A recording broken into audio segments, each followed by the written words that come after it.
Okay, it's 6 o'clock. Patrick is walking in right now, and so we can call the meeting to order. We have a quorum. Good evening to everybody. A lot of business to go through. So let's start with our minutes. We have minutes of September 18th, which I had a couple of comments on. See if anybody else does too. Moved by Mr. Berman, seconded by Lois. Page 2 of 9, about 3/4 of the way down, there's VABs mentioned a couple times. They're actually VAVs. Sorry. Yeah. Right, Mr. VAV. VAV, variable air volume. That's what that stands for. Page 3, last paragraph, first sentence, there's a small typo there. COP 25 for the Riley Lot subgrade improvements due to. I think that's all I had. Lois? On page 5. Page 5. Alvin Schwab. Let's see, 1, 2, third line down. Glenn explained about the extensive loss of space. I think it means the extent of. I don't think we felt that it was extensive. Where's that? I'm sorry, we're having difficulty hearing you, Lois. I'm sorry. I don't even know if this is on. Yeah, It pull was. on, but You you gotta just talk have to when, speak you into gotta it. really have it right next to you. There's a reference to the extensive loss of space at McMahon. And I think what it meant was a question about what was the extent of the loss as opposed to being extensive. That is about 3/4 of the way down. Actually, It starts Alvin Schwab. It says extensive. It does. Cause I went through and listened. Okay, If it's a quote. it's thank a you quote. for knowing that. And also, in terms of the committee members present, I think Elizabeth is a member of the ad hoc committee. And in both of these sets of minutes, she's referred to as a committee member. Unless it's changed, has it? I should have paid more attention to that. We are actually all committee members, and some are voting and some are not. I don't know that we actually have a title of ad hoc. So what do we do about this differentiation? I can change the title. Yeah, I think you could just, it's committee members present. But Just leave it as one. Okay, I'll combine those as one then. Thank you for that. Anything else? Any other corrections? All right, our motion maker and second are good with the corrections? Yes. Okay, all in favor of approving the minutes as corrected, please say aye. aye. Any nays? Motion passes. Thank you very much. And then we have minutes from October 9th. I'll move approval. Move approval by Lois, There second. needs to be an add to that because I left out Allison's name as being present. So I need to add that. Okay, so we're adding Alice's name. Do we have a second? Bob Berman, thank you very much. Any other changes to be made? I was absent. Lois made the motion, seconded by Bob Berman. I was absent. I'm gonna, I was absent from that meeting. Anybody who's absent is free to vote any way they choose on minutes. I don't, that's not my issue. It's just that I'm not listed. I'm listed as being there and I wasn't. Oh, Ah, I got you, yeah. Okay. okay, so we remove Lois. Right. It's amazing how quickly they forget.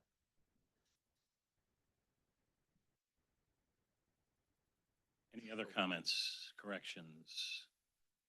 All right, all in favor of approving the minutes of October 9th as corrected, please say aye. Aye. I, Chair votes aye, motion passes. Thank you very much. Okay. Onward. So let's see, we have, under new business, I just wanted to, announce to everybody after the town council meeting and public hearing on Monday that the, town council, has voted in favor of, naming our new library in the center of town, the Joseph M. Suggs Jr. Public Library. And their motion also included to dedicate the first floor of the new Joseph M. Suggs Jr. Public Library to Levi Prosser and his family in recognition of their historic contribution to the founding of the first public library in Bloomfield. So at some point in the near future, I think we can be talking about what that means to our signage and to the first floor. And in the meantime, if I can ask Jeff to just absorb that for us and make your recommendations on the signage. And it doesn't have, not tonight. But we'll do that. Like, can you just email me the exact Absolutely. text so it's I will do that. accurate? I Okay. will do that. In fact, I just got the exact thing handed to me 5 minutes before the meeting, even though it is public knowledge of what happened on Monday night. Okay, so that's all I have under new business. So let's go to our construction manager. Anthony is here. I see Johnny on the screen and Scott. Right. Good evening, everybody. It's been a long time since we went through an agenda and some pictures. You So I remember got, how? I think so. It's like riding a bike. So we'll go through it. Standard agenda, nothing's changed. I'll still give the updates on schedule where we are, the tasks that haven't been completed that are ongoing, and we'll go into some pictures, financials first, and then some pictures. Alrighty, so general idea of our construction schedule, the new brick selection that we made last meeting and the meeting before has arrived on site. We're currently waiting on some special shapes, which are the corner sections of the building that are on an angle because the building is set on an angle. Those are about 1 to 2 weeks from delivery. We have started the large wall mock-up with this new brick, with all the wall details behind it, the AVB, the flashings, the cast stone sills, the cast stone headers at the window. In a couple weeks, we should have a smaller aluminum frame that will represent the framing for the curtain wall glass and the storefront systems. So that's in progress. We've contacted Eversource. They have been on site reviewing the permanent power requirements. The town has signed off our electrical room and all permanent power panels and the wiring within those panels itself. We have installed conduit from the transformer bank down to the new vault. Right now, Eversource is working on their main transformer for this building, so hopefully we get that in another couple weeks. So I think by mid-November, we should have permanent power on within the building. With that being said, we should also have our gas piping complete as well and gas into the building, into the main structure, and then we'll have our boiler set in place and we'll continue to make progress.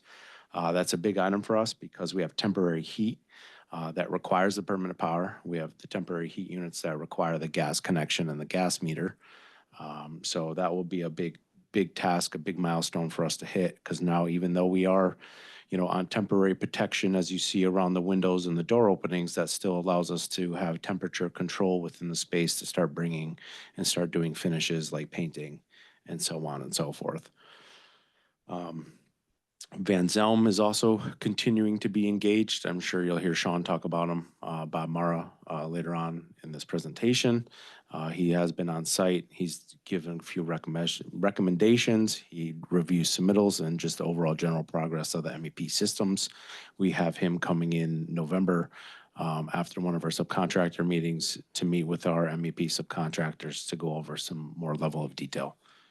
But that's it for a general update on some general items, some housekeeping items, let's call it, on the project. Prosser update. Excavations are continuing on the Prosser site for contract gradings and elevations. That's an ongoing process. We do have night work in the road right now for the DOT and for the MDC. We're currently taking care of that. That should be done tonight and tomorrow night. We worked overnight last night as well. So that continues our excavations for the water and the electrical systems and so on and so forth. Like I said, mid-November, we should have everything good to go, wrapped up, so we can start getting the permanent power on in the building. Masonry block work has been completed at the garage lower level ramp area, as well as the entire stairwell and elevator shafts at that stair one. Masonry block work has started at stair 2, which is the north side of the building. I like to call it to the back of house. So any maintenance on the mechanical units in the outdoor mechanical space, they will go up that door, up that stairwell and into the mechanical space without having to come through the library. Masonry air and vapor barrier has been completed on the west elevation. That's that gray product that you see on the side of the building. Right after that, we'll start be able to install brick, and the brick's going up. The new brick's been delivered. Some pallets sit on the actual hydromobile scaffolding that they got going on. So we're imminent on that installation. Remaining roof work at the mechanical area and the low roof has been completed. All right, they still have some remaining sheet metal flashing that they're gonna need to do later on in time. Spray fireproofing has been completed within the garage level. If you walk the job, that whole structural steel and exposed deck has been sprayed with the fireproofing material. We own some more fireproofing material on the main level, and then also includes intumescent paint, which is a fireproofing product that's similar to a paint product, but it goes on in like 8 or 9 painting applications. So it's quite the labor-intensive process. Exterior cold metal framing has been complete at all elevations in the parapet. Exterior sheathing has also been completed at all elevations. Interior wall layout and framing also has been completed at the second level and the main level. Drywall has also been substantially complete on the second level and the exterior wall perimeter at the main level. We're continuing to work our way down for hanging drywall sheets on the main level, I should say, followed by taping. Interior taping of the drywall joints is about 90% complete on the second level. That's 3 coats done, sanded down. We're hoping to get in there with primer paint on the walls and start that process. MEP hangers and supports have been laid out and completed. Fire protection main piping lines and select branch lines are continuing to be installed throughout. Plumbing drainage lines are all tied into the roof drains.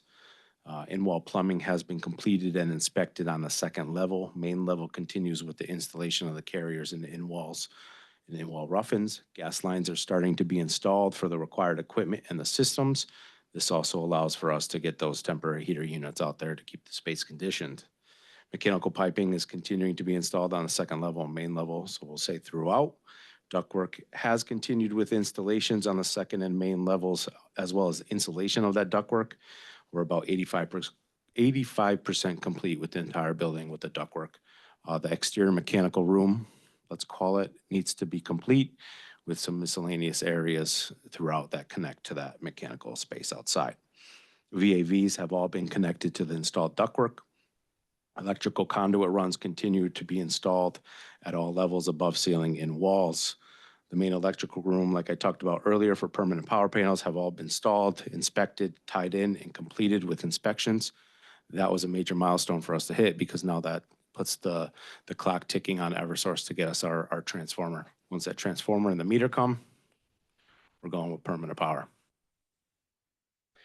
Riley lot, update there. We're still continuing to use it for a material laydown area. A lot of the subcontractors are being evicted from the lot with their Connex boxes and their little trailers because we are starting the subgrade work, that change order work that got approved at the last committee meeting.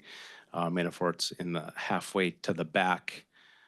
So they're continuing with their excavations, bringing in the processed stone and bringing that up in layers with fabric.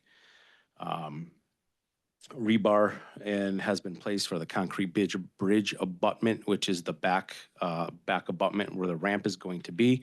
The abutment closer to the processor building has been installed and completed.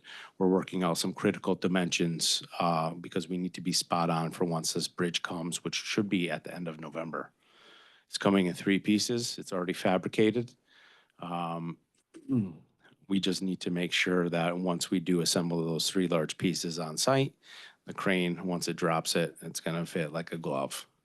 All right. That's really it. We've completed quite a bit of work. We would love for anybody that hasn't been to the site, come stop by at any time and walk the job with myself, Jason, or Johnny. But it is a sight to see and how much progress we've made in the last, let's call it 4 to 6 weeks. If we're starting finishes, right, and we have the permanent services coming in, It's going to be a fantastic thing. We're probably even about 6 weeks away from glass being installed on that east elevation, which is the large curtain wall. They field measured already. So those sticks, those aluminum frames should be coming in, built in place, I would think in the next 3 to 4 weeks. Once they get that installed, they field measure, and glass is probably about 2 to 3 weeks after that. Questions for Anthony so far? Lois? It was such fun to see the pictures and to see the bridge being constructed. Oh, you saw that in our requisition? Yes, absolutely. That's a stored material billing, so we'll get to that point, but What's on it's, the deck? right now it's metal deck you would see for like a slab, let's say, or a roof deck, right? That metal decking that we had going on in the building. Because on top of that is the alternate that we got approved, which is the paver system and the snow melt system. So once we put that down, we'll probably be able to walk on it, the decking. But then there's a couple, I like to call it a couple more layers to the sandwich, right? We have the sand, the bedding sand that needs to go down, the waterproofing membrane, the actual snow melt electrical system itself, then the brick pavers. So I think it's gonna be really fun. it's going to be interesting once that bridge does come. So I'm sure there's going to be a viewing audience when that time comes. So we'll keep everybody posted. My second question relates to the beams. Was the staining of the beams resolved? Right now, we've completed a mock-up. Jason actually went up there with a sander and he sanded the face of the beam, which seemed to come out pretty well. I did have South County on site last week. They think there might be another product, a solvent to use that works with already pre-stained and pre-finished beams of this nature.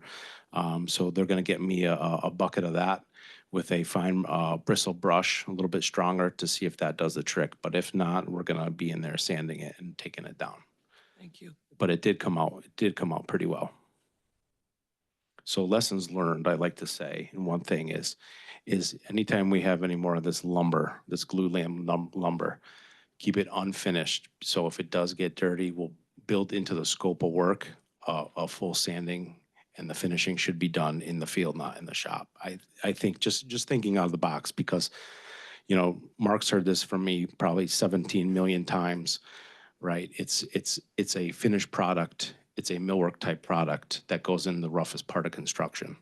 So there's got to be some homework, I think, on our end to make sure we get the scope right and the finish correct. Thank you. Other questions for Anthony? Any hands up there, Joe, on the Mark? Is the brick delivery affecting the schedule? We talked about this at the last committee meeting. It pushed our schedule out a couple weeks. I think it was like 12 working days. But right now, I think we have a chance to bring that back in based on the schedule update that we provided at the last monthly report, which had the two scenarios, the one with the brick being changed and the one if we went with the original brick selection. But I think we're past that right now. Brick is arriving on site. Connecticut Mason did us a huge favor, jumped through some hoops, was able to get this brick faster than the 4 to 6 week lead time. Meanwhile, we just wait on a couple shapes on the corner edges of the building because we are at a skewed angle. Other questions for Anthony? Okay, you may continue. Right. please. Again, like I like to say, Part B here, requisitions, change order proposals, our favorite financial select section here. First and foremost, I'd like to get our GMP, excuse me, CO number 7 formally approved. This total sum on this GMP is $445,104. And this is a combination of all the COPs that were reviewed and approved at the last committee meeting. Which are namely number 32, 31, 30, 26, and 25. Correct? Correct. That's what I'm reading on. Yep. Okay, do we have a motion to approve change order number 007, like James Bond, $445,104? Moved by Patrick, seconded by Mr. Berman. Thank you. Questions? Comments? All in favor, please say aye. Aye. Any nays? Motion passes. Thank you very much. Next. Right, next is our September, actually, it should be October 2024. That is my typo. Requisition, which everybody got on Tuesday, but I realized today when Mark called me that our two continuation pages, 2 and 3, were not in the 109-page document. So I emailed this afternoon just the summary sheet again with the two continuation pages, 2 and 3. But again, this was sent over on Tuesday, I think around noon time. So I'm looking for approval from the committee in the amount of $1,722,860.55 for our progress billing, not for September 2024, but October 2024. Do we have a motion? I'll move approval of application number 16 in the amount of $1,722,860.55. Moved by Mr. Berman, thank you. Have a second. Second from Clark, thank you very much. Questions? Comments? Okay, application number 16, all in favor, please say aye. Aye. Any nays? Motion passes. Thank you for that. Thank you. Next section is our budget pending COPs. I'd like to just go over for a couple things that have developed since our last meeting. We continue to track COP 29 with impacted soils from utility works, from the road work, from the trenches, so any spoils that we have. So we're continuing to track close to a $31,000 budget item in there for any of this impacted soils that are coming out from the site still for those electrical lines, gas lines, water lines, so on and so forth. We should be coming to a close with that shortly. COP 34 is the DOT paving requirements. I'm still continuing to show a $60,000 budget there. We have been going back and forth with the design team. SLR has been in contact with Monique over at the DOT to see what we could do to make this go away. Right now, they allowed us to do some patchwork for the trenches and the cutting that we did over here on Tungus. And we say to ourselves, why can't we do this on Mountain Avenue? The same thing. Why is that being held to a different standard? So we're kind of trying to fight that right now. We're going to try to make everything in our power to make this change order or this budget number go away. So we should know something probably by mid next week. All right. COP 35 is the plaza entrance modifications here due to the MDC water line, water main. I'm showing a very conservative number at $20,000, but talking to Manafort today, I think they're going to have a small cost with this because in that PR, there was a couple additional things sprinkled in that are on the Riley lot that do not pertain to the plaza, so we have to work through that. I do have a small change cost in there from our concrete company, which is some additional rebar, and from our mason, which was, I think, another like $3,000 from additional stonework and cuts and angles that we have to make now because of that wall that is coming in at askew. Other than that, that number should hopefully drop. I just don't know what Manafort's going to come in with yet. So we're working through that right now. As soon as we get all the pricing together, we will submit it for everybody's review and approval prior to the next committee meeting. COP 36 is the Washbrook PR that came out for the invasive weeds and erosion control measures. Richter Segan was out on site a couple weeks ago. All those weeds that are growing up on the embankment, they want to remove those. But right now, I did contact Glenn. I sent him an email to see what the DPW could do to assist in removal of those weeds or what they could take care of based on that scope of work that's listed in that PR. So we're kind of going back and forth to see, what our subcontractors would own and what the DPW can help out with. Okay. That's why I still have a to be determined. COP 37 is some ductwork modifications due to one overflow drain to the outside of the building. We were supposed to core a hole within the beam, but based on the location of the column and where this overflow drain is going to poke out the building, it would be too close to the column, so it would lose some structural integrity. So right now we have a game plan where we'll be able to sneak, I think, the drain line underneath the steel but we might have to modify small pieces of ductwork along that window line on the west elevation. Small little thing. I think it's going to be about $2,500 as a rough order of magnitude.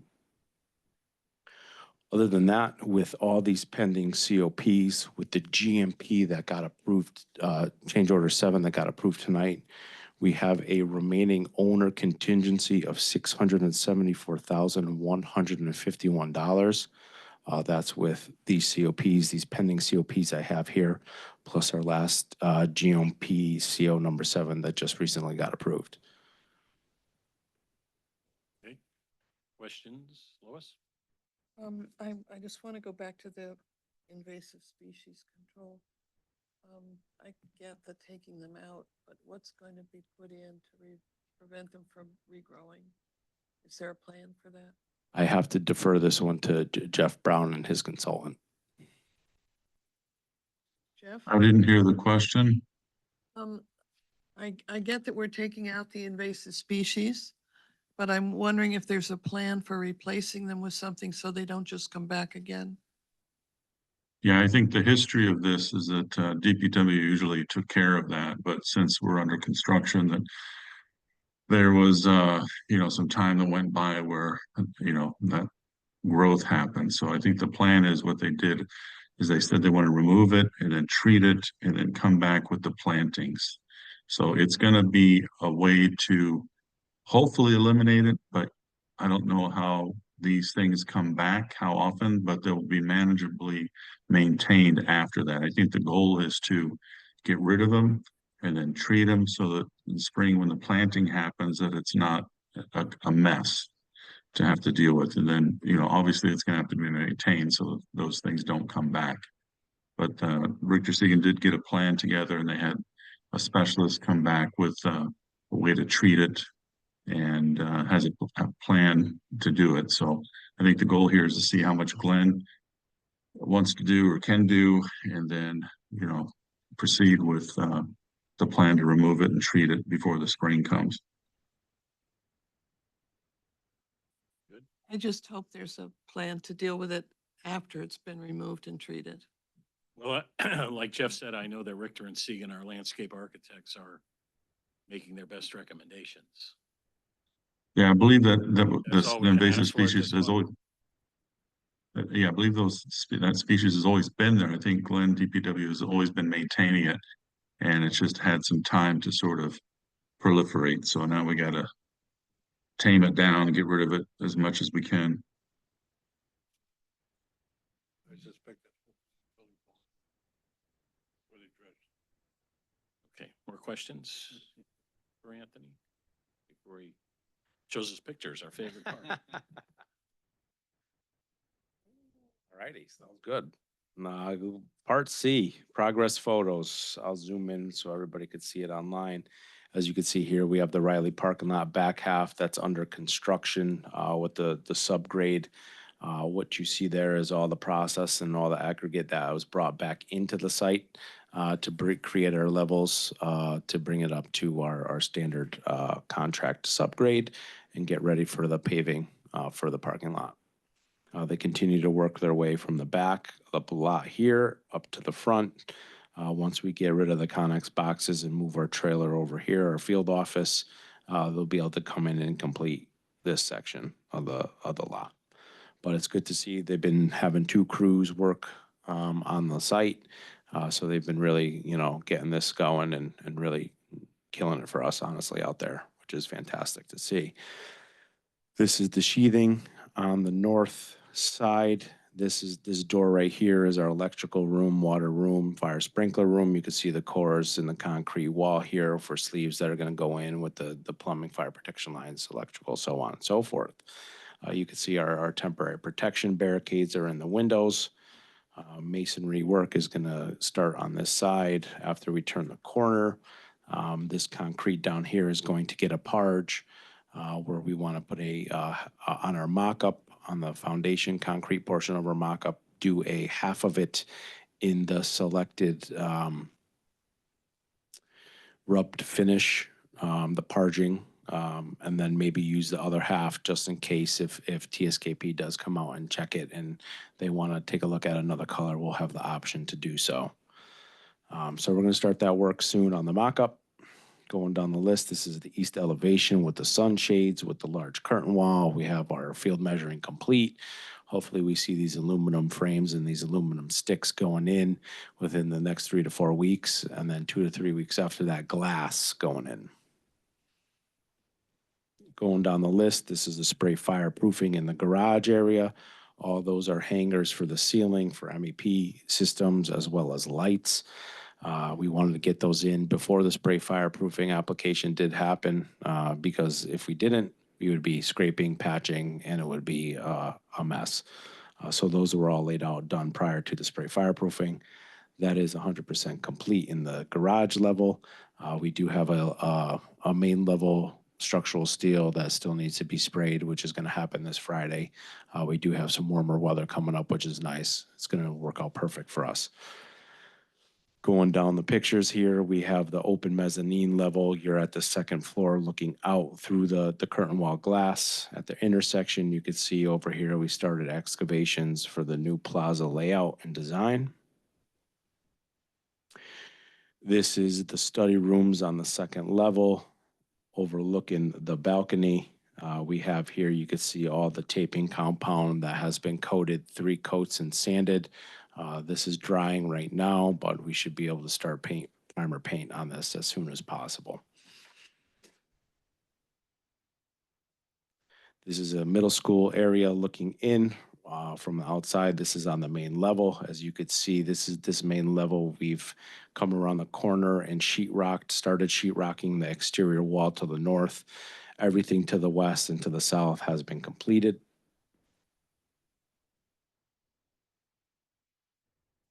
Conference room on the second floor. This is right outside Elizabeth's office. Again, you can see the taping has been completed, all the MEP ductwork up there. The reason why you see these 2 holes is there's going to be flex duct that connects to that, to a diffuser that gets put into the drop ceiling grid. So we're almost ready for finishes in this area. Going down the list, interior partitions on the main level, pretty much all done and installed. In that back right corner, that is the community room. All right. And that's it. Anybody have any questions? Patrick. Anthony, thank you, Chair. That grand staircase on the previous page, when abouts do we get? We were going to get it hopefully by the end of this week, but definitely beginning of next week. They're going to start installing it. It's going to be nice for us now. We don't have to walk across the whole site to get to back to the first floor and the main level. So that's going to be a sight to see once that goes in. Okay, and then my other question is, as far as the painting goes, are you just, oh, sorry about that. The painting We part, can't are hear you? anybody. Yep, sorry about that. My first question was about the grand staircase. Anthony answered that. I think you heard his answer. Second question was about the painting. So you said you're just doing primer. It's not the final. We'll have after the primer, it's either, I think it's 2 to 3 coats of the color finish paint. Okay, I was just Yep. concerned, like, because with all the work going on, isn't that gonna get like dusty and? Well, what we're going to do is we'll probably wait to do the final coat, but we wanted to put the primer on because that actually does provide a layer of dust control at the end of the day. Okay. So we're going to probably prime it. We're going to put 1 to 2 coats of the color, and then not until the end, we'll probably hit it with the final coat. Okay. But again, through the course of project and construction and FF&E move-in, walls do get nicked. Right. Do get smashed. Well, we have to send, our guys back to tape it, to sand it, to paint it, touch up, so on and so forth. It's part of nature of construction. The switch plates that go on the light switches, the outlets, All the cover plates? Yeah. Yes. when do they go on? Last. Oh, very last. We're going to have our painting done before those go on. Okay. Thank you. No problem. More questions for Anthony? Audience. Anybody out there? Good. Okay. Thank you, Anthony. Thank you. All right. Next, we've got Glenn, who's been waiting patiently. Fill us in on what's going on with McMahon. Hey, good evening, everyone. Thank you, Anthony, for the update. It's coming along. It looks excellent over there. I'm looking forward to taking a tour. Probably on Friday. I want to stop over. It's looking great. Awesome, Glenn. Thank you. Come on anytime. I'm just gonna share my screen. I think I'm gonna hop into pictures first, quite honestly. Let me know when you can see that, please. Not yet. Not yet. Okay. It's working. Here we go. We're good. All right, good to go. All right, so the backflow preventers have been installed on the domestic water lines and also on the irrigation. So good news, it's safe to drink the water now. MDC will be happy. These backflows were required. There was not a backflow preventer in place originally. I don't know how we got away with that for so many years, but everything is up to code right now. All the water is online in the facility. We've actually tested the irrigation and are getting ready to winterize it right now. So just taking a look, going towards the adult section. You know, with 6,000 square feet, it's interesting. You get all these different tradesmen in there and it gets crowded in a hurry. So this was about 4 o'clock in the morning. I stopped over earlier in the week while the building was clear. So you see we have our ceiling grid. It's completely installed. Mackenzie painters are also on site. In the past day, everything you see here has been repainted. So this was the primer. This two-tone no longer exists. Everything's dubbed white. There's a level 5 finish on these lower portions. These are going to receive those specialty wall graphics, those nice looking decals in the adult and children's area. New picture windows in the adult area have been installed by AA Glass. They came out really nice, and those are some heavy windows. It took about 5 gentlemen per window to raise it up. I was on site while they were doing it. I felt their pain, you know, but everything went smooth. Outside of the ADA compliant restrooms, all of our interior plumbing has been buttoned up in this chase. We're ready to receive that bi-level drinking fountain, which will be installed next week. This is a look inside the women's restroom. All the finishes have been complete. One additional thing I did have for this evening. Our previous purchasing manager, rightfully so, was a bit conservative at the start of this project, budget-wise. We initially opted out of the wall tile and the base tile in these restrooms. Going into it though, just a painted surface, it's not only going to be unsanitary, but it's going to be very difficult to keep up with. So one of the proposals that I have this evening is to actually put in the originally proposed wall tile. This is a look from inside the teen space, the new teen space. That black wall, all the rough electrical had been inspected, it passed inspection. This was button up, sheet rocked, primed and painted this week. Again, the drop ceiling now has continued. That's been installed to this thermal break over here. As you can see, our next step is to have commercial glass, the subcontractor from Millennium Builders, come in, demo this 2x4 exterior wall and start laying in the new glass, along with on the interior wall for the teen space. That looks to be about 2 weeks out at this time. I've got DPW staff there on the outside of the building. This is on the west side outside the main entrance. This is the staff room right here that's going to receive the new 3x5 picture window. We had a bunch of overgrown burning bush all along this perimeter wall. And we're making the effort right now to remove everything, really start with a blank canvas out there in hopes of some updated landscape architecture. So this view is Blue Hills Avenue. I'm up on the center roof, taken a picture. We've got our new sidewalks out there, minus that eyesore of an island with overgrown vegetation. There was numerous dead trees out front here that DPW had removed, including the stumps. We've got an open canvas now out there. We're gonna take care of some grading. We've got plenty of topsoil to dress this up. We can even hydro seed it when weather allows. And I've got new park signage. We actually had a leftover park sign for many years now. It was housed at 330 Park Avenue. So when you leave the meeting tonight, take a look out front of Town Hall in the parking lot. That's the same style sign that we're going to salvage and use, place it perpendicular to Blue Hills Avenue and really attract some attention to this library.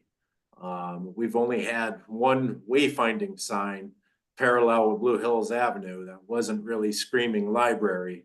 And I still continue to have contractors ask me where the library is. People drive by it and they don't know it's a library. So we're definitely going to change all that. I think I'll hop over to the budget real quick. We'll take a peek. Right, minimize this window. So our ceiling, CSI ceiling systems, we're about 80% complete at this time. All the grid has been installed. They have to come back and place the acoustic ceiling tiles. That'll be done once Anderson Electrical has installed the new LED lights. The next item, staff room window. So Saturday, November 2nd, I've got Oscar's abatement coming in. They've been cleared. They gave notice to the state to go ahead and take care of that vermiculite in the exterior wall. So that'll be completed November 2nd. Right on the heels of that, John Filaremo Construction will do the rough-in opening, and Advanced Performance Glass already has the window fabricated and ready to install. So hopefully this will all be in the wraps by next Friday. Anderson Electric, this most recent bid package that was awarded. I've got to say, Anderson Electric has been hitting it out of the park. They're doing a phenomenal job over there. I've got 3 electricians on site. They've wrapped up the new fire system. All components have been installed at this time, and they're waiting on the building inspection for that. They also have the security camera and access card readers installed. Minus 2 electronic strikes, which we're going to approve today. Those will be installed by Toll Brothers. That company is supplying the new maple door slabs for the staff lounge and staff workroom. The lighting retrofit. So I think Mark will touch on this a little bit later in our conversation. So we ran into one small hiccup with the emergency overhead lighting, the 2x2 LED fixtures. Those had significant lead time. I think it put us to around the week of Christmas for installation. So conversation will come up. I don't know if it's already been announced, Mark. Have you kind of discussed the lease extension at the atrium? No, this is as good a time as any. I mean, this item here is triggering the need to prolong this schedule. And so in our discussions, we hold meetings, every other week with Glenn. And so it seemed the appropriate thing to do, given other circumstances as well, is to stay in our swing space until May 1st. We were trying to get out of there March 1st, but given this electrical work, given other pressures, given our lack of control of how long it's going to take to get a certificate of occupancy from our building department, they're very busy. Add all that up, and we just came to the conclusion it makes a lot of sense to stay in the atrium until May 1st. And which means we do have to find the money to do that. I think you want to finish up your stuff here, Glenn, and I can go back to that. Yeah, absolutely. So like I said, Anderson Electric is doing an excellent job. The fire system is complete. The security cameras are installed, the card readers are being worked on. EV charging stations are on site, and the trench work from the building to the very far west corner of the parking lot is going to start next week. They're waiting for the sub bases to place those stations, but the trench work is going to start next week. IT and wiring. So our new server rack has come in. I've got to coordinate with Chris Silowak and Crown Castle. So we've got to do a handshake there and get our new switches and everything online for the server with minimal downtime, as that is serving the swing space currently. There's phone lines that actually go through McMahon Library, and those calls are forwarded to the atrium. So we're going to minimize downtime, have all the vendors at site on the same day, and make a quick swap over to the new server rack. Thing replacement, that's been done for a while. The storefront in the children's area and the vestibule remodel, like I said, off the teen room and that children's exterior wall. Commercial storefronts will be in. I'm waiting to pin down a definite date. Hopefully I'll have that from Tim Curtis, the foreman from Millennium Builders, this week. But I was told 2 to 3 weeks for the installation of that glass. The vestibule remodel, the east and west vestibules, those Stanley automatic doors are still going to put us in mid-December. Now, to keep in mind, I did meet with Abby with TSKP, and we did make a plan. So the furniture is going to be delivered on December 9th. As it stands now, 3/4 of the building, we're working on final finishes. I've got the flooring going in 2 weeks. So I am going to receive that furniture December 9th. And if we have to put ram board down, protect carpeting around the central circulation area, we'll make it happen and just confine the work areas to those east and west vestibules. But that's going to be the last item that's going to be completed in this renovation. And we'll make it happen. Interior door slabs. So those maple doors, Toll Brothers is installing for the staff room and also the staff lounge. I have one invoice this evening. Toll Brothers is going to provide and modify the existing door frames for the electronic strikes for our security system that Anderson Electric is going to hook up to and wire into our S2 system. Picture windows I showed you, those were completed by AA Glass. They came out absolutely wonderful. The flooring installation, right now in the adult area, the plan is Anderson Electrical is going to put down the Connect Track system starting on Friday and wrapping up by next Wednesday. 2 weeks from now, I have commercial flooring coming in, and they're going to pour a liquid leveler that's going to come flush with the top of the Connect Track system for the entire adult area. Building up that substrate, that flooring, it was desirable due to 3 kind of trunk lines of Connect Track. We would have ended up with all these divots in a multi-purpose area. It wasn't ideal for activity, potential trip hazards and whatnot. So commercial flooring will liquid level that section of the library. It needs about 1 week of cure time. And at this point, the painters are wrapped up. Everyone's done working there. The ceiling's up. Anderson's putting down the Connect Track, and that'll be ready for liquid leveling in 2 weeks. Teen room. As mentioned, the electrical inspection was completed, it passed. The last phase of that is the glass installation, which is 2 to 3 weeks out. The ductless split system, we've got a Mitsubishi ductless split system that's going to serve the teen room and east and west vestibules. Stafford Mechanical received their permit last Thursday. So next week, they're looking to install the condenser up on the roof, run their line sets to all 3 spaces, the teen room, the east vestibule, and the west vestibule. Once we have all the furniture in place, everything's laid out, they'll go ahead and hang the evaporative head units on the wall that will provide cooling and heating. These are heat pump units, so we get supplemental heat from that as well, which will be nice to condition our new interior room. Up for discussion this evening, the main entrance canopies.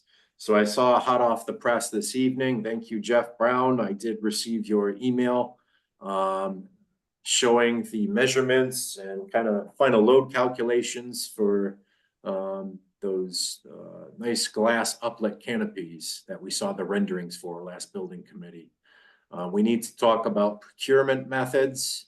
I know the costs of the canopy is separate from the actual footings. It would bring us over the purchasing threshold where we would require a formal advertised bid. So we need to discuss this evening and come up with a game plan. Sidewalk replacement, that's been completed, invoiced, paid for. Interior painting and wall graphics. Mackenzie Painting has finished all the prep work, the priming, and the finish coats. The only outstanding item from Mackenzie Painting are the wall graphics. I have one scheduling glitch that did occur. If I'm going to receive furniture on December 9th, I need to work from the top down, obviously, from the ceiling to the floor.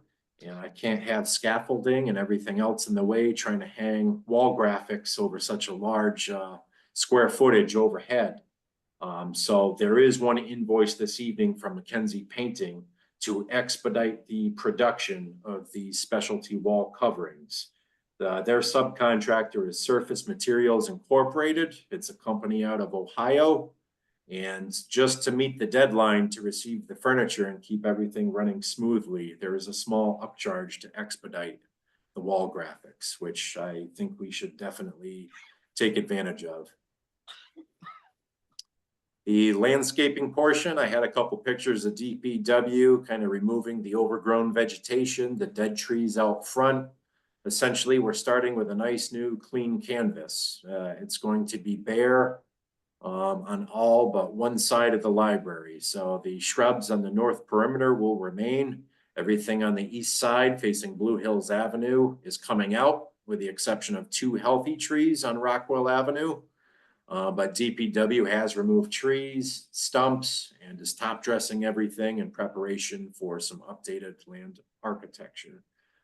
So hopefully we'll have to discuss an updated plan as well to establish some new plantings in the spring and also get a solid plan for the children's garden, since that's going to be, that reading garden is going to be a main feature of this renovation. It's important that we have some fine details ironed out for that landscaping. ADA restrooms, as discussed, they have been completed, but I do want to see the wall tile go in there. That was originally proposed. You know, at this point in the budget, we've got a healthy contingency. We can certainly afford it. It's a minor cost, a nice aesthetic update, and it's more sanitary overall. Even from a maintenance standpoint, it makes life easier. The rooftop unit replacement, that 15-ton high efficiency heat pump has been in place since May or June. We actually commissioned it in heating mode. So we ended up turning the heat on 2 days ago. We had the interior painting being done. We wanted to keep it at 70 degrees. It was a little bit chilly out, so we fired up the gas, burned the oil off the new heat exchanger. So we had that nice smell in the building for a little while. But it's up, it's functioning, working as it should in both heating and cooling modes. Of note over here in the yellow cell, I am to receive this $22,500 rebate from Eversource. I was told by the 1st. So any day now, I should have a nice check in my Public Works office for this Eversource rebate. Potentially, I see this being thrown back into the contingency, but I'd like to see this go towards the canopy footings. EV charging station purchase. Those are obviously procured. Anderson Electric is working on that installation. As mentioned, Anderson Electric contracted or subcontracted rather, Anthony Sponzo, who's going to do the civil work. He's going to do all the trenching to lay the conductors for those stations out in the west parking lot. The staff room plumbing rough-in, has been completed. The masonry repair for that wall, for that moved plumbing, will take place when John Filaramo comes in to do the rough opening for that new picture window in the staff room. So from a scheduling standpoint, I agreed with him, you know, come in at the same time, get it all done. We'll button up the kitchen, the staff lounge. We'll reface that block wall where we had to move the plumbing, and they'll come in and they'll do the rough opening for the picture window and add that lentil detail on the header. Chris Silowak had provided the end user technology budget. So all computers, data, audio. I don't have those details identified here. I do have a separate email. Likely this is also a separate discussion. So that is a final estimate number of $112,566 for all end user technology. I thank Chris for his due diligence in coming up with all the pricing and strategizing to get us the best deal, and really taking into consideration what's going to be utilized and how programming is going to work at McMahon. So a lot of thought has gone into these numbers and that technology scope. Paving of the parking lots and line striping. So I think our town manager said it best that, you know, we're not going to go through this renovation process and have an ugly doormat for the public, right? So the parking lot is well beyond repair at this time. There's no treatment, even, you know, crack sealing, any kind of top coat that we can put on there to extend the life. It's at the end of its life. I've gathered 2 quotes right now. I have one more coming in next week. I've taken the highest number for the removal of the asphalt and the entire repaving, along with about 775 foot of Cape Cod curbing installation, which placed us at $91,000. I'm hoping to tackle this in April. So there will be 1 week of downtime for McMahon in April in order to repave that parking lot, which might go hand in hand with the canopy install as well. It would behoove us to schedule the parking lot repair and, if possible, the installation of that canopy or canopies at the same week of downtime. Building signage updates, the exterior facade and wayfinding. So that picture that I showed you from the center roof looking at Blue Hills Avenue, I told you to take a look at your park sign in front of Town Hall when you leave your meeting tonight. It was graciously enough, Dave Malesko with Leisure Services gifted me the spare sign at 330 Park Avenue. It's identical to the one at Town Hall, 330 Park Avenue, and Billy Fields down the road from McMahon Library. It's a beautiful park sign placed perpendicular to Blue Hills Avenue. It's really going to dress up the landscaping, but more importantly, draw attention to the public to know that, hey, yeah, this is the library, this is McMahon. So we're looking forward to that. I do have one invoice this evening from Signs of All Kinds. What they're going to do is fabricate a new faceplate and essentially rivet it over the top of the existing park signage to read McMahon Wittenberry Library. Other than that, I think we'll scroll down here. I know some adjustments have been made to this budget tracking sheet. I thank you for updating this. Guessing Sharon Gentiles Harris, you made some updates, but overall where's our contingency? So we are under budget right now by $16,000. We have not touched the $100,000 contingency. And on top of that, we've got the $22,500 contingency from the Eversource rebate check that will be coming in. Overall, so we are in good shape with the contingency. Also with FF&E, we're under budget by $65,000 for all the furniture and interior. Does anyone have any questions so far?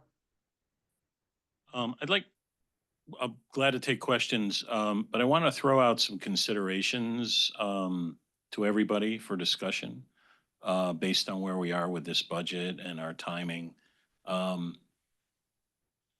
and things that we had talked about in our meeting with Glenn last week, I would like us to consider only doing one canopy at this time out on the Blue Hills Avenue side. I think, we're looking at something that's gonna be, getting close to $100,000, I think, for the one. And so we already know that doing two, there's no cost savings. It's twice as much. That's what the vendor has told us. So I'm figuring that if we want to do two, we can always do it at a later time. And I think the canopy is going to have the most impact on the Blue Hills Avenue side, to really dress up that side of the building. It also simplifies the procurement of it, keeping it under $100,000. So there's that advantage as well, which is a time advantage, as well as a complexity we wouldn't have to face. Glenn wouldn't have to face, in procuring it. So that's one consideration. And I'm also a little worried about the budget, even though we've got our contingency and we're under the budget. But I want to make sure we have plenty of money to do the children's garden properly. I think there's still a little bit of designing there to make that what we want it to be in the end. Glenn has also shown in this budget the $91,000 for repaving, which makes all kinds of sense, something we had not had in here before. So it'd be nice to feel safe about being able to do that. So I think when you add all those things up, I'm asking if we have a consensus, or we can even take a vote on just going ahead with one canopy at this time. Do we have some discussion on that? So I guess it really depends too on what route we're gonna take with funding the lease extension, correct? Yes, yes. All right. Well, I'll throw that in here too, just to confuse everybody. So, we can talk about it all together. So our budget right now has a line item to cover our lease extension for September and October of this year. With a decision to stay there until May 1, that's an additional 6 months of time at the rate of $16,000 a month for a total of $96,000. I'd like to propose, given where this budget stands, given where the Prosser budget stands, that we meet that $96,000 by allocating $32,000 from this McMahon budget and $64,000 from the Prosser budget. So we can discuss that as well. But I think that's the big picture with everything we should be talking about with McMahon and the swing space and the budgets.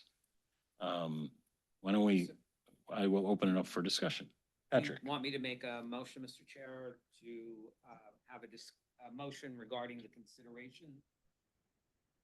Do you want me to make a motion regarding the considerations so that we can open it for discussion, or? how do you wanna do that? Yeah, and why don't you break it down? Why don't we want to do the canopy first? Sure, okay, so I'll make a motion that we consider doing only one canopy at the McMahon Wintonberry Library. It would be on the Blue Hills side of the library, and it would keep the cost under $100,000. Second by Mr. Berman. Okay, discussion on the motion. Clark? Where's the funding for the canopy? There's a $100,000 line item in there now. Right there. Yeah. Lois? I don't like the idea of giving up the second canopy. I don't know what the landscaping is going to cost for the children's areas. Can't see whether there's a trade-off there. But I could imagine that might be done on a volunteer basis by some beautification group in the town. Whereas if we don't do the canopy now, I think it won't get done. I think it's a shame. I don't have the facility with the budget that you have now because I haven't been able to work with it. So I don't know how much money is left here and there, but it seems to me that we can cross over money from Prosser to McMahon. That's allowed. Not sure how much is left at Prosser, if any. I know Bob keeps warning us that we'll be deficit there too. But I would not be influenced by the fact that we have to get more than one bid. If we go over a certain amount of money, I think that's just proper management. That doesn't worry me. So I'm telling you that I would rather have both canopies done at the same time so that library is done and beautiful for everyone. Just as a Thanks, point Lois. of information, we need to get 3 bids on it anyways. If it goes over the 109, we have to go out to an RFP. That you're looking at a minimum of 30 days. That doesn't bother me either. Mr. Berman, Thank you, Chair. As Lois said, I'm concerned about where we're gonna be in money going forward. We're already down to somewhere around, if I remember Anthony's numbers correctly. $674,000 in the Prosser contingency. We've got the 100,000 in McMahon contingency, but we're gonna, between the two, we're gonna spend $96,000 to stay in the atrium for 6 more months. Which pockets it comes out of is irrelevant. It's still gonna come out of those pockets. correct. In addition, we've had enough surprises hit us that our contingency of Prosser's been hit numerous times. There's still a significant contingency in Downs' construction budget. I understand that. I don't know what else is gonna come up to bite us. Something will, it always does. With you, knowing that it doesn't matter price-wise, whether we do 1 canopy or 2 canopies, it'll be the same price. I would prefer putting off the second canopy until we have a better handle on finances. Because something's gonna come up. If the money's there, I'm very much in favor of doing it. Going and getting the second canopy. And I think before we get, I would suspect that by March, we're gonna have a much better handle on what money we still have available. And seeing as how it takes, how long roughly for a canopy? What's the lead time? Do we know, Glenn, what the lead time is on the? I do not know. I'm not sure, Jeff Brown, if you have, any estimates for lead time? Yeah, I can find out. I'm looking at their quote here. And it's not popping out at me right now. I can follow up with that. I tend to agree. I wouldn't totally dismiss the second canopy. I think time is in our favor. Like I said, I've got to plan a week-long shutdown in April for the parking lot. And we'll certainly have a better handle on contingency of Prosser by the end of March, as Bob Berman had stated. So I think that option can certainly remain open. Okay. Sean? Mr. Chair. Thanks, Mr. Chair. Along that same concern, we may want to discuss the week-long shutdown in April, because that's when the atrium will be being shut down as well. So we may not want to shut McMahon down at that same time. So it might be prudent to wait until after Prosser is open anyway. And you could tie in 1 canopy with the paving at the same time, if the other one could be done ahead of time, was one thought process. Okay, yeah, I think that's an important consideration. And just as an aside, Sean's been working very closely with Elizabeth and staff on working through those dozens of tasks that have to happen, even though our timeline says the building is complete. All kinds of things happen after that. And that's been also, one of the factors in saying that the swing space should be open until May 1st. Patrick? Oh, thank you. Okay, so I definitely like the idea of moving the canopy to the Blue Hills side for the first one, assuming there will be a second one. But I want to throw in another piece to this. I mean, is it possible that there's a different type of canopy that could be used at the back entrance or whatever that's called, the entrance off the parking lot side? Do we need to actually have the same exact canopy on that side? So is it possible that an alternate canopy could be looked at that isn't maybe as expensive as the one that would go on the Blue Hill side, and then maybe we could do both at the same time. Otherwise, I would like the idea of, holding off and waiting to do the second canopy, a little bit later after we have a better idea of the money situation. But I agree with Lois. I feel if we don't do it now, it's never going to be done. It'll be years before we come up with money to do that. There's so many other things. So that, I just wanted to add that, piece. Is it, possible to look at alternate canopy styles? Okay. Do we have hands up? Okay. Any other, Lois? I guess my question after hearing Bob's comments are, how long can we wait before we make this decision? Is it something we have to do tonight in order to keep the project moving? I don't have a good answer to that, honestly. I think we do have some time, probably not a lot of time. Maybe what we can do from this point is, Glenn, have you take a look at what that canopy timeline really looks like if we need to go out with an RFP and do 2 canopies that way and see what that schedule looks like.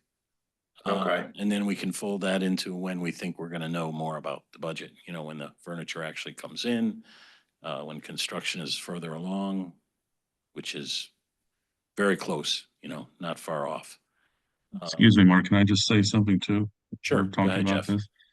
The process is kind of difficult than a typical process because Structures Unlimited is working with Cowell and they're gonna prefab the canopy and they're gonna bring it and they're gonna install it on the foundation, whether it's 1 or 2 canopies.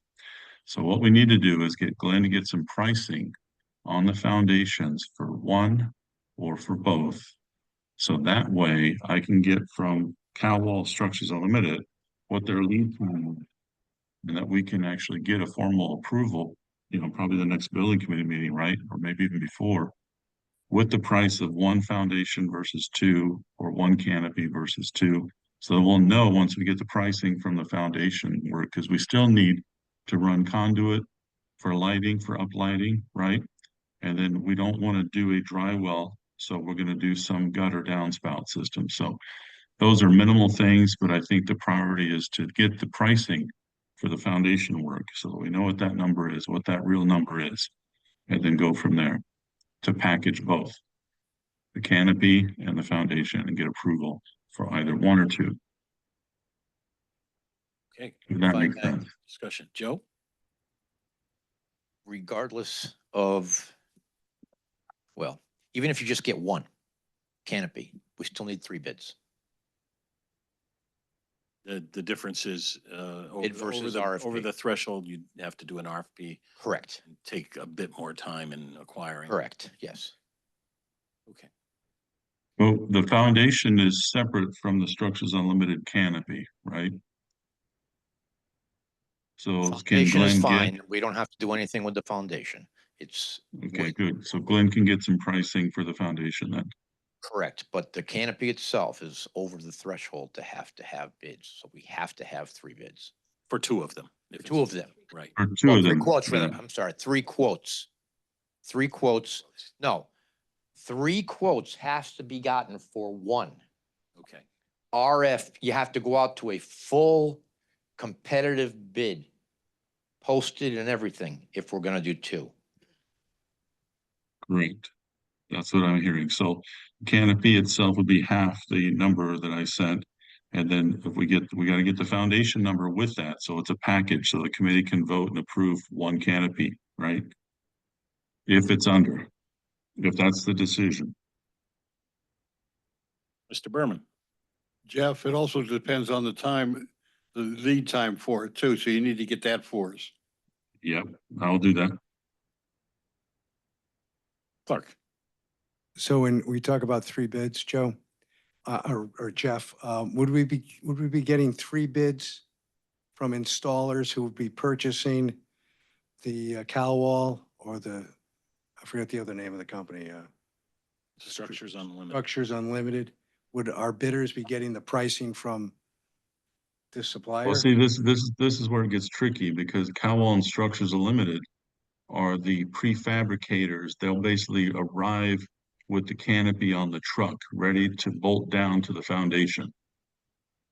So they're. So we should have a discussion about that then with the procurement stuff. So I 'Cause I mean, it's don't think almost we can- proprietary. It is. Yeah. Need 3 quotes. Even if it's a proprietary design? What happens if we go out? 500 and more is 3 quotes. Official bid is over 109,000 is where we have to do the RFP. But anything 7,500 or above have to get 3 quotes. What happens if we advertise, go out with the whole RFP and we only get one bidder? Have we satisfied our requirements? Yes. All right, I think this is a good discussion, a lot of information there. I'm not sure how much more difficult it is to do an RFP than it is to do the description that you would need for the 3 bids. It's time, yes, but this is a kind of a distinct thing. We know what it is. It isn't as if it's a lot of detail. It's can you buy a black cat kind of thing, No, it's more in the, since it's Halloween. the bidding language than the technical language of the canopy. Right, But, much of which is standard. right, right. Does it make sense if aside from the procurement, to get both foundations in?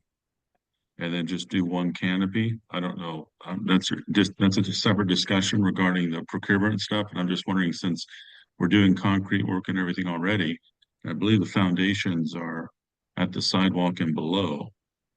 And then they could come back later and just attach them. That would have to That may depend, make sense. I think that's another consideration we should look at. and it would depend on if Yeah. you're gonna put the exact same thing on both sides. Right. Right Um, now, that's what we're doing. That's what we're doing. Yeah. But what I'm hearing, I'm scared that if we try and avoid the RFP process and advertising, whether or not we can actually get 3 bids on a proprietary item. So we may be just safer going into the whole thing, meeting our town requirements, and if we get only 1 bid, we're okay. No, no, we'll be opening up prior to having this canopy in place. So with that, we have a motion on the floor to proceed with 1 canopy for now. Any other comments before we vote on that? All in favor of proceeding with only 1 canopy at this point, please say aye. Aye.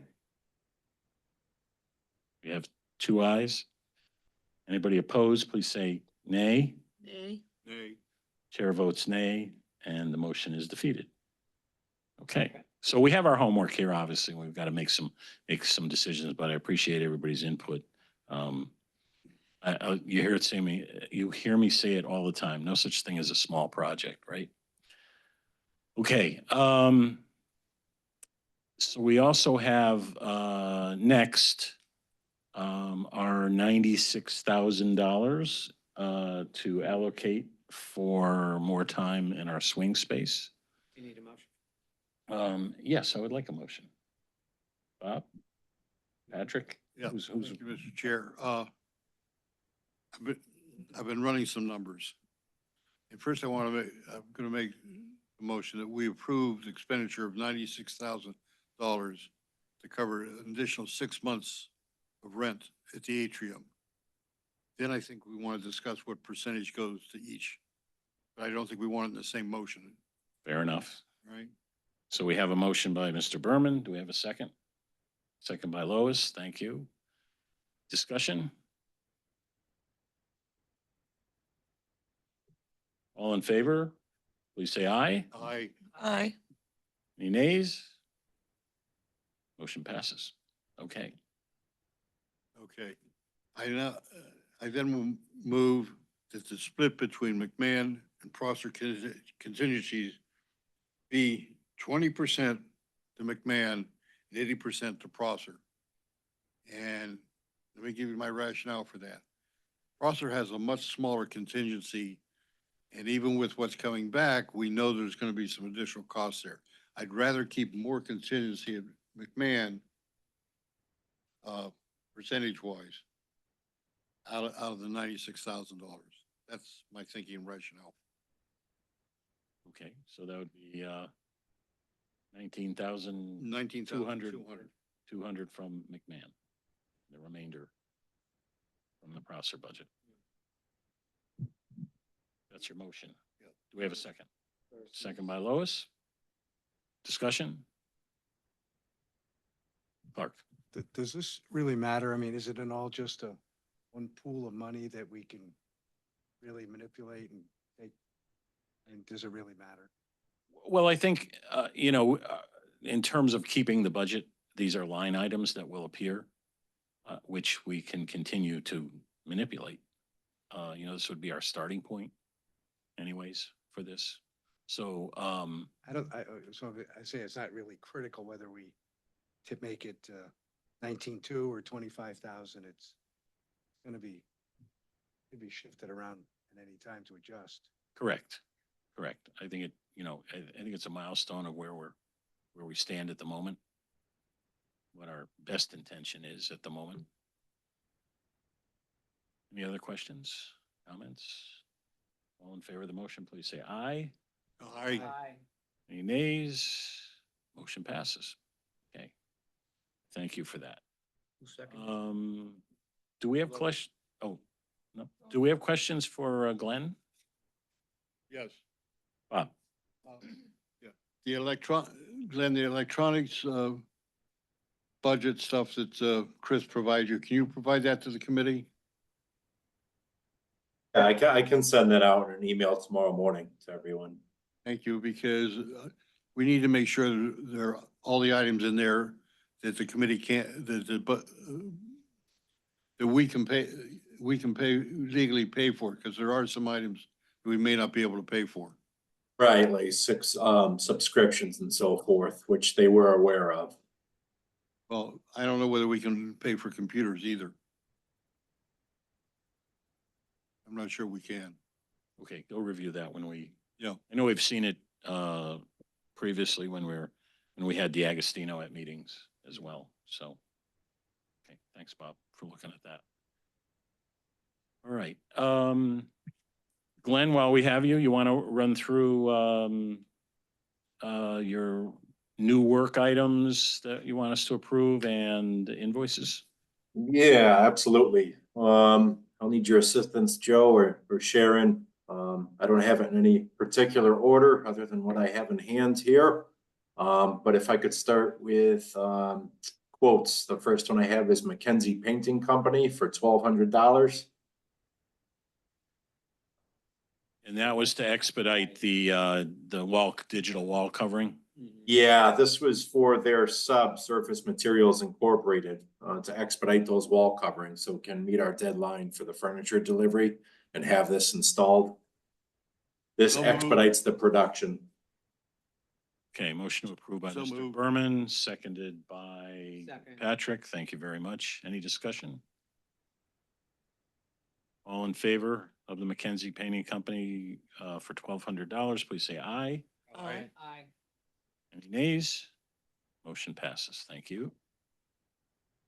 All right, I've got Millennium Builders for the restroom tile work.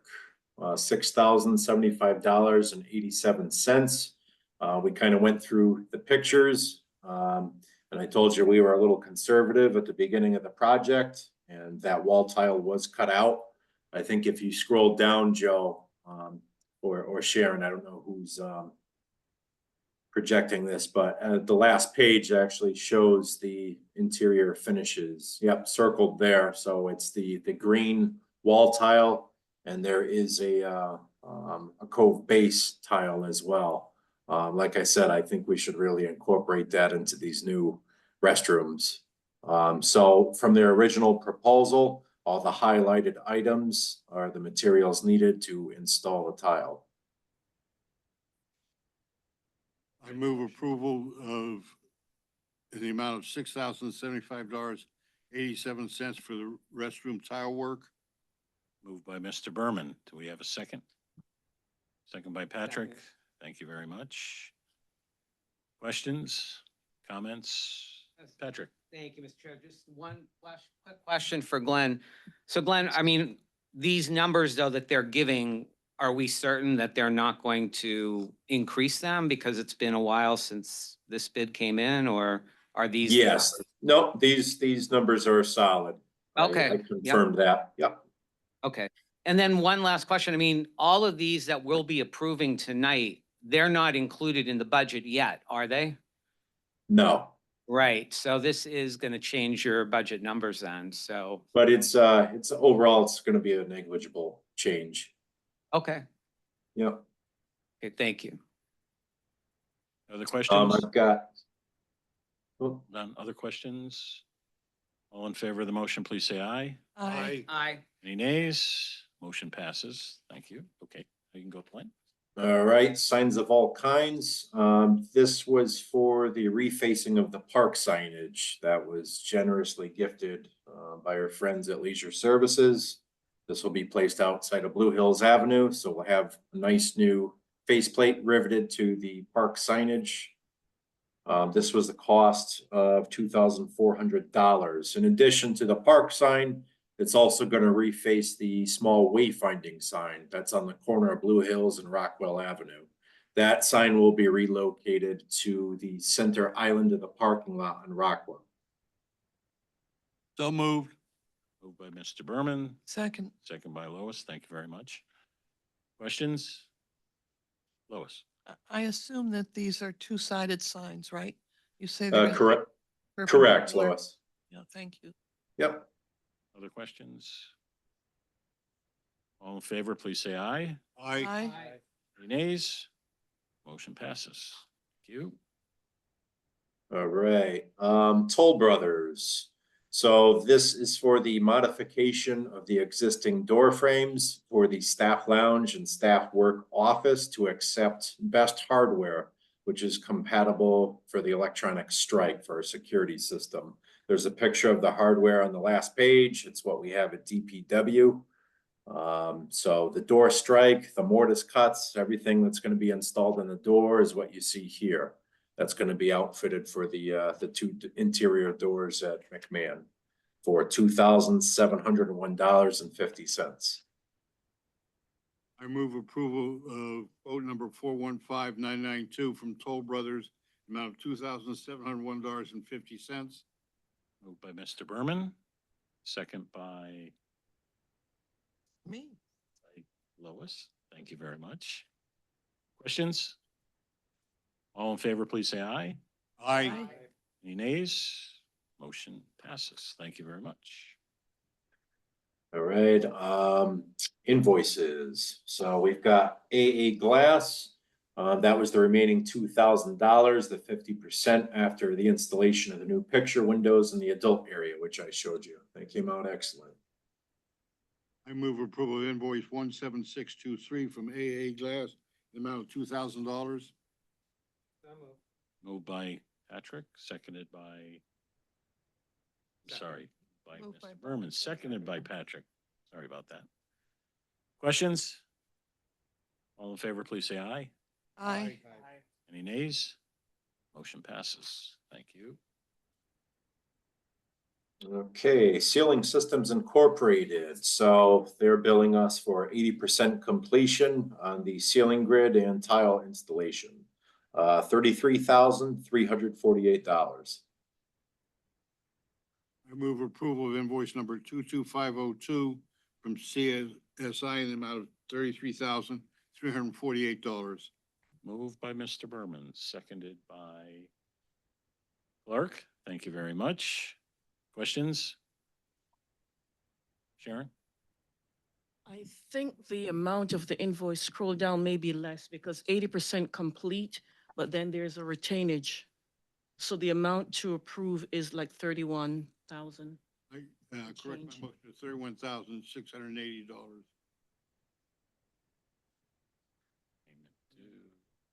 Yep. Do you have it there, Sharon? Yeah, it's page 2 of the document. Yep, It's less the 5% retainage. That's it. yep, so 31,680.60. Yeah, I changed my motion, Pat. Or Patrick, you approves. You agree with second? Clark seconded. yeah. Clark, you good with that? Yeah, 31. Thank you very much. Any other questions? Thank you for that, Sharon.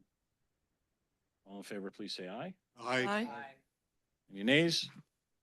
Motion passes. Next. And last but not least was McKenzie Painting Company, $11,757 for work completed to date. I'll move approve invoice number 6929 from McKenzie, $11,757. Moved by Mr. Berman, seconded by Patrick. Thank you very much. Questions? All in favor, please say aye. Aye.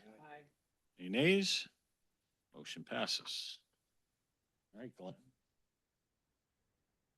All right, I think that's it. Yeah, we thank you for all your hard work.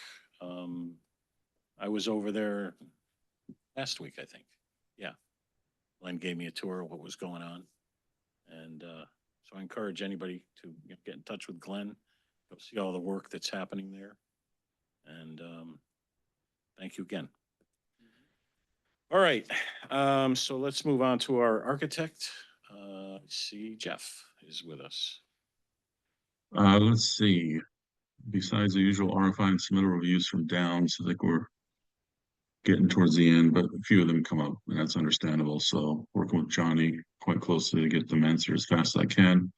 Lead online still ongoing. I issued our site observation report number 7 today, and also coupled with that, the structural Michael Horton Associates field report as well.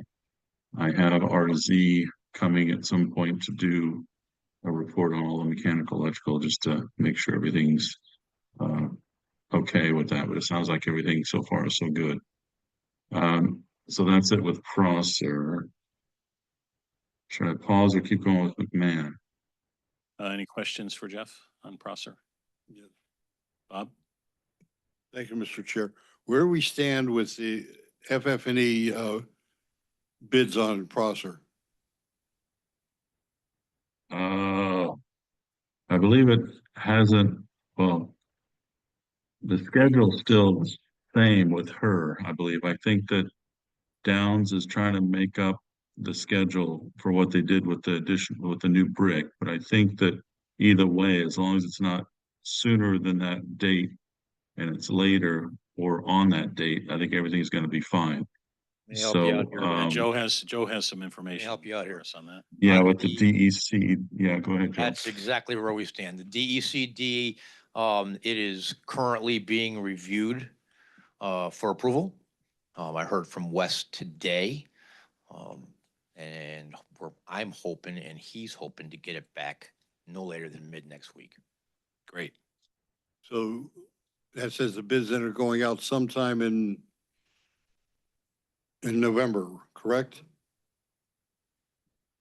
Bid can go out as soon as they approve it, And and it's 21 days minimum later. we're not gonna know in November. We're not gonna know the numbers in November.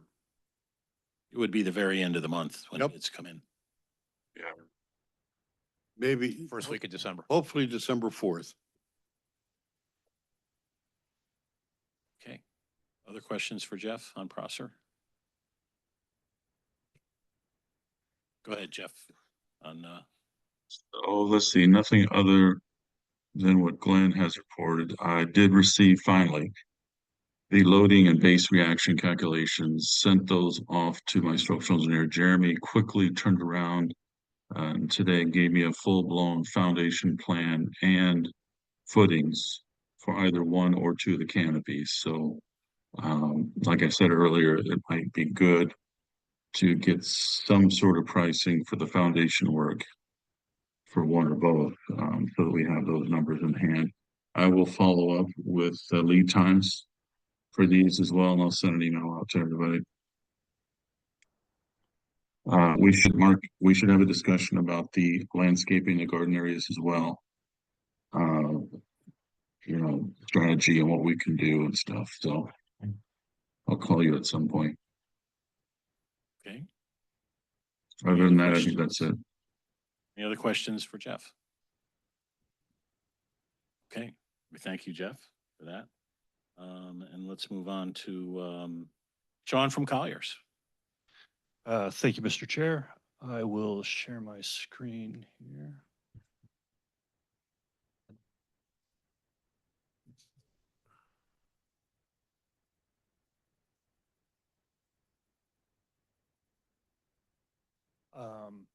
So as usual, my report, special testing continues on the last of the slabs, mortar, masonry, cold form steel. Most of the cold form steel is installed. In addition, all the information gets forwarded to Michael Horton Associates. As Jeff mentioned, Michael Horton did submit their report based on a field visit recently. I've reviewed those. There's a few action items on there that Downs is already aware of. They're already taking action on. So those were just documented in that report. And also all the reports continue to go to the building official's office, so they will follow up on those items as well.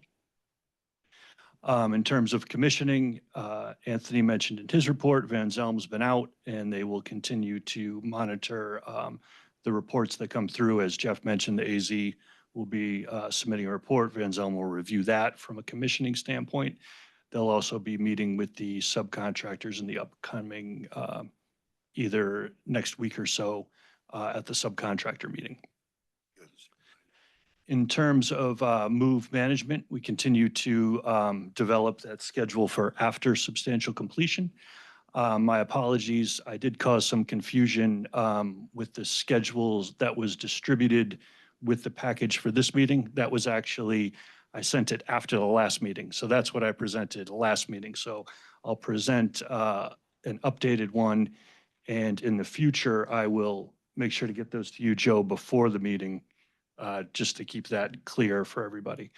So just to flash up where we're currently at, this builds in the additional time in the atrium space. Hopefully everybody can see that. I know it's kind of small. One thing that Glenn had just mentioned, the furniture we were originally tracking December 16th. So Abby is now targeting that December 9th. And those steps you just approved with Mackenzie will allow Glenn to start receiving that furniture as early as the 9th. And keep in mind, there is, after it's delivered, there's assembly time. There are still some times that get worked in there. There's assembly setup and approval process by TSKP. So those items get worked in. I won't go line item by line item, but we are still working with some of these items that the staff will take action on. These items can float now a little bit now that we have that extra time in the atrium. So we will follow furniture closely, but we'll do whatever makes the most sense in terms of the least amount of interruptions to the public for the access to the collections. So I will continue to work with the library staff on these items. Scrolling down, this shows in red that May 1st completely out of the atrium. So we are still working some of the dates.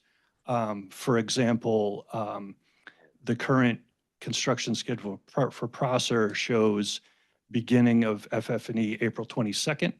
I've been working with Downs to try and just verify if we can start that sooner. If some of the activities overlap, that will free up some time for WB Meyer, the moving company, to move the stacks out before May 1st. So these are still some items we're working through with both Glenn, with Downs, and then we'll verify them with WB Meyer, the library staff. So this is much still a draft version, but I will get this out to everybody and we'll continue to update it.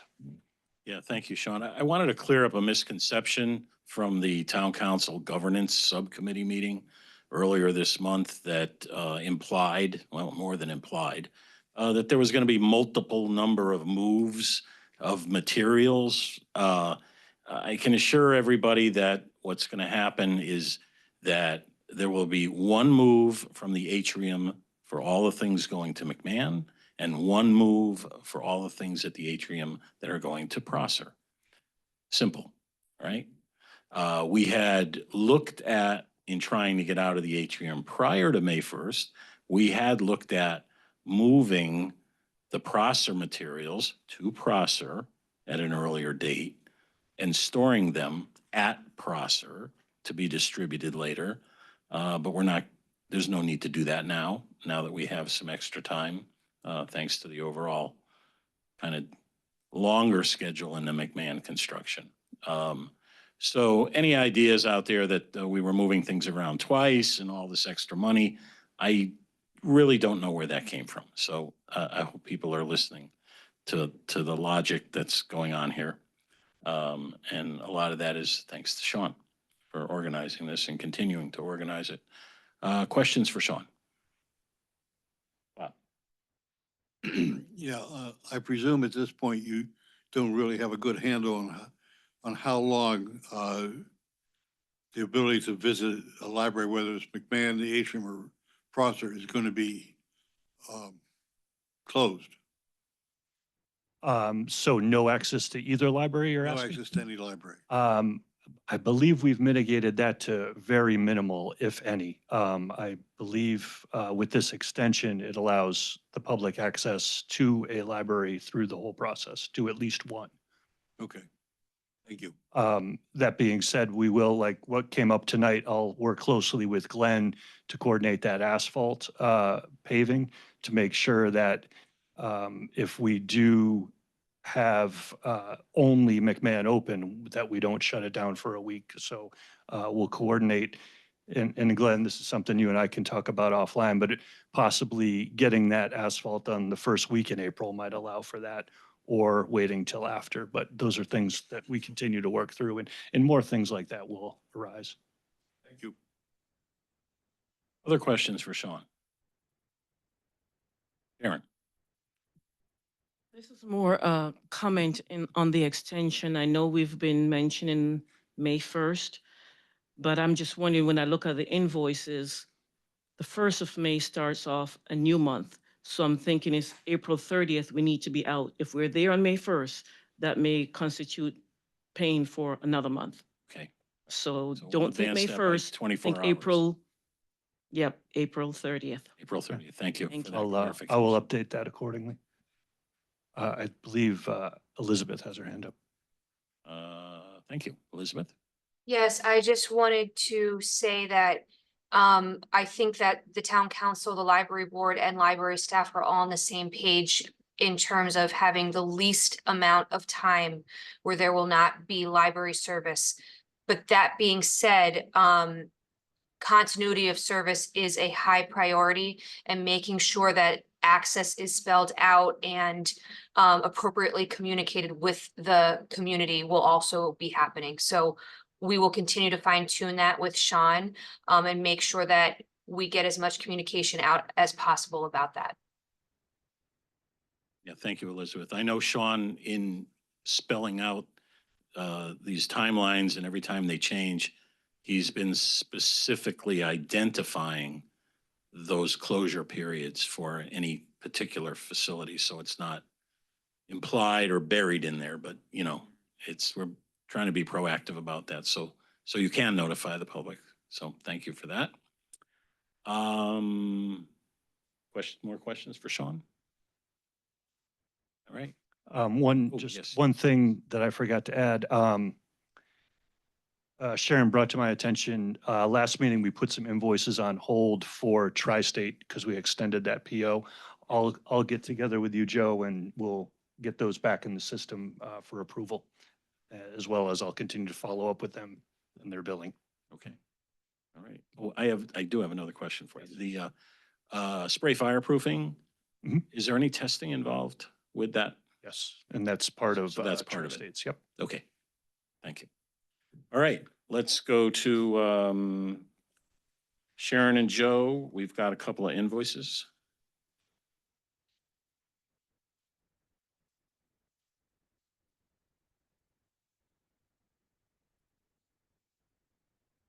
Of the atrium. We have the atrium rent. November. We have the atrium rent for November for $16,000. Invoice number 4090. We have a motion. I move approval. Moved by Mr. Berman, seconded by Lois. Thank you very much. Questions? All in favor, please say aye. Aye. Aye. Any nays? Motion passes. One more. You, and we have one more from GeoQuest, the Environmental Consulting Services. And that is for $32,182.46. We have a motion. I'll move approval of invoice number 10185 from GeoQuest in the amount of $32,182.46. Moved by Mr. Berman, seconded by Patrick. Thank you very much. Questions? Patrick? Thank you, Mr. Chair. How about that? Yep. Thank you. So I just had one question on this invoice. So the professional services listed for the laboratory analysis on the Riley stuff, parking lot, is that part of the change order? Wasn't this additional testing that we really, originally, we didn't plan for this? Or was this included as part of the extra testing that had to be done? I'm going to turn it over to Sean in a second, but Mhm. actually, Sean, have you been through this invoice? I could look at it again, but it wouldn't be part of the change order because the town pays directly for the GeoQuest services. So any of that testing would need to be required so that you know what facility it can go to. Does that answer your question though? Well, was it part of the original stockpiles that we were still trying to figure out where they were gonna go? I don't remember. We did that over the summer and there's two things on here, June, July stockpile, September. right, this testing would be Yeah, for the change order material, I guess. No, this money is Mhm. not budgeted right, in the change order for the removal of the material, right. right? We knew we had additional testing coming, Mm-hmm. and Right, that's what this represents. Correct. So, Sean, have you reviewed this invoice? I have not. I can review that.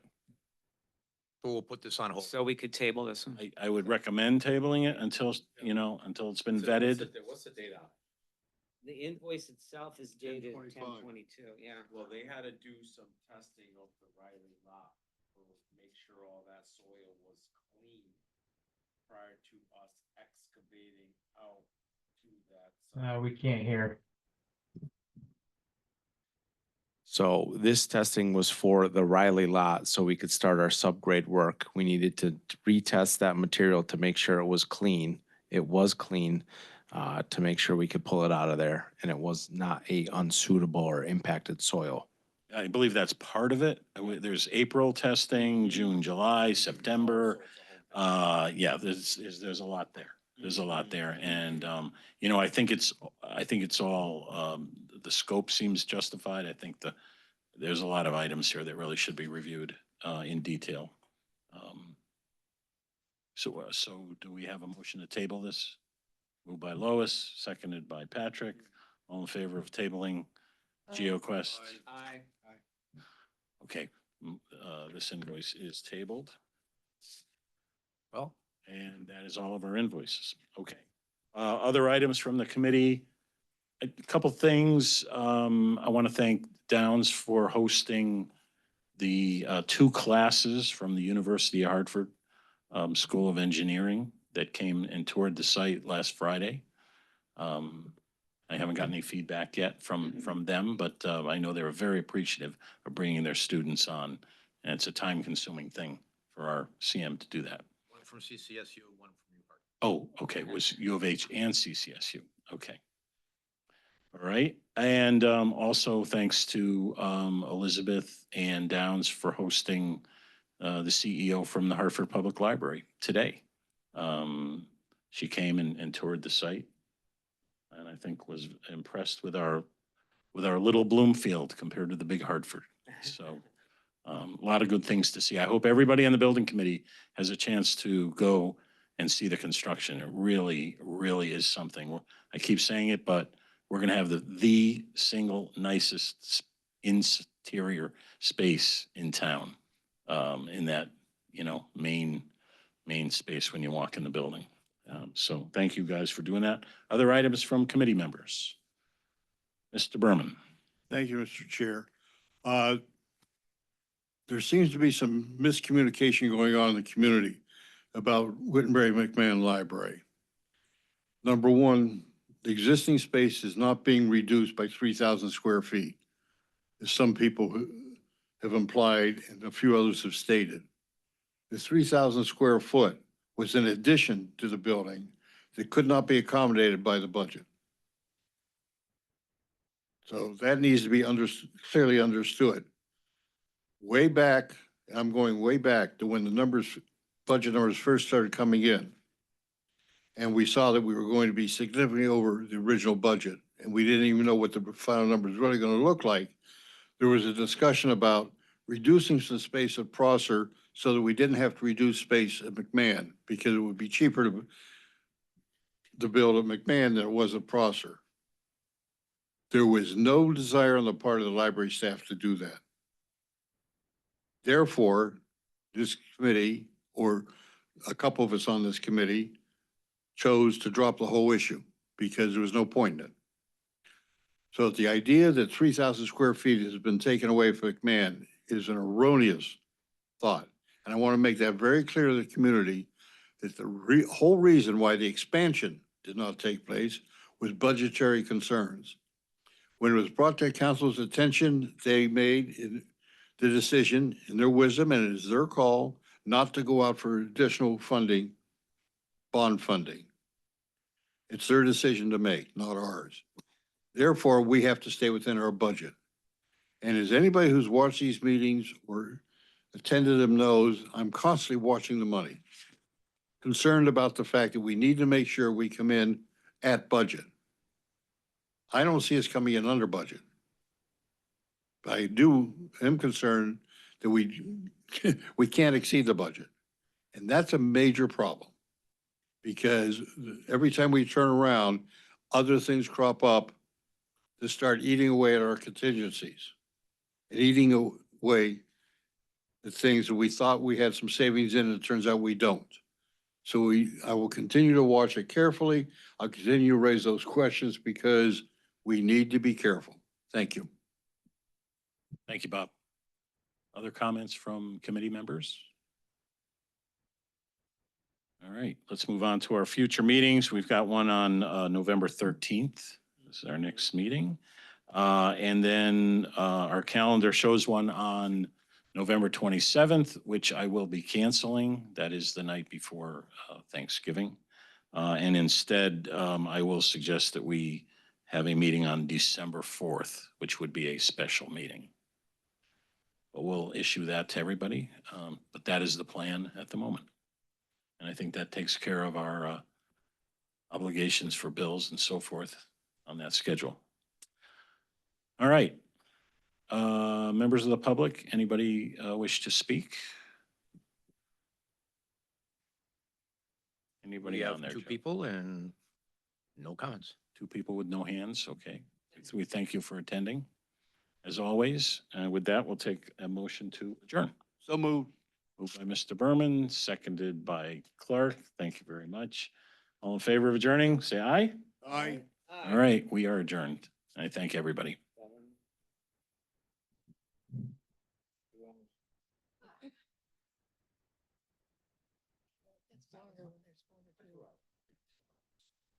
business. There was a lot.